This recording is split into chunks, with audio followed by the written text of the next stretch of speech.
Selamat siang, perkenalkan saya Hilyanti Suprasikridi dari kelas 11 MIA 3.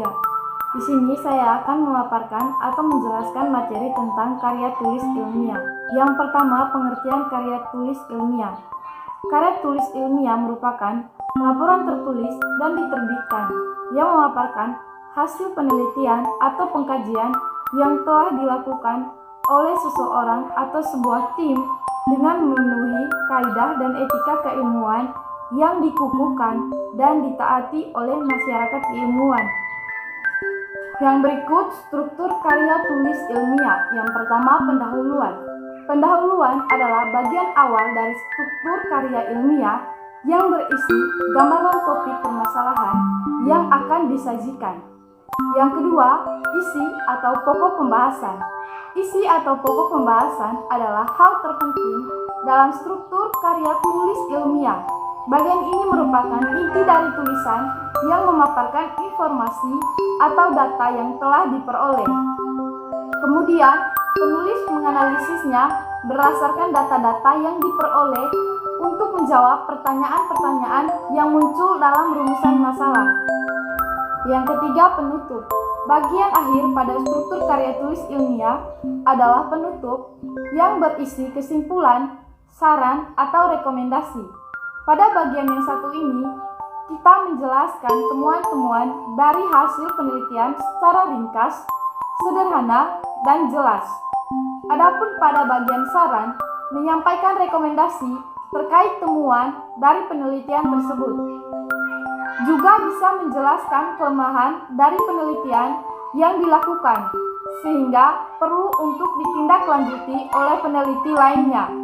Yang terakhir adalah kaidah kebahasaan karya tulis ilmiah. Yang pertama, menggunakan kata impersonal. Dalam menulis karya ilmiah, tidak boleh menggunakan kata ganti saya atau kami. Oleh karena itu, kata ganti yang diperbolehkan dalam penulisan karya ilmiah harus bersifat umum seperti penulis atau peneliti. Hal ini disebabkan dalam karya ilmiah yang diutamakan adalah objeknya, bukan subjek.